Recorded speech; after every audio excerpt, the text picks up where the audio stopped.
నమస్తే వ్యూవర్స్, ఈరోజు నా చేతిలో కనిపిస్తుంది కదా Dettol sanitiser kills 99.9% of germs without water అని ఉంది. దీని గురించి తెలుసుకుందాం.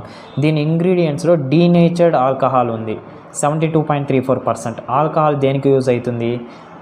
బ్యాక్టీరియల్ లైసిస్ అంటే బ్యాక్టీరియాని లైసిస్ చేయడానికి ఉపయోగపడుతుంది. తర్వాత వాటర్ ఉంటుంది లిక్విడ్ ఫామ్లో అవ్వడానికి. ప్రొపైలిన్ గ్లైకాల్ అనేది కూడా ఉంది, అంటే అది ఒక మాయిశ్చరైజర్ లాగా పనిచేస్తుంది. ఇంకోటి ఆల్కైల్ అక్రైలేట్, అదొక పౌడర్ లాగా వస్తుంది. ఎప్పుడైతే సొల్యూషన్లో మిక్స్ అవుతుందో ఈ ఫార్ములాలో అది థిక్గా అయ్యి స్టెబిలైజ్ చేస్తుంది ఈ సొల్యూషన్ని. దాన్ని కూడా యూజ్ చేశారు.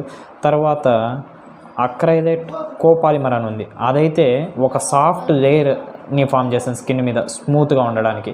దీంతోపాటు మెయిన్ది టెట్రాహైడ్రాక్సీ ప్రొపైల్ ఇథైలిన్ డైఅమైన్ అని ఉంది. ఇది వచ్చి పీహెచ్ని అడ్జస్ట్ చేసి ఎమల్సిఫైర్ నురగొచ్చేటట్టు చేసి బ్యాక్టీరియల్ లైసిస్ లాగా పనిచేస్తుంది. ఇది ఒక నాన్ కార్సినోజెనిక్. పర్ఫ్యూమ్ వాడారా అంటే స్మెల్ కోసము. ఓకే, దీంట్లో అంతా మైల్డ్గానే యూజ్ చేశారు కాబట్టి దీన్ని అయితే యూజ్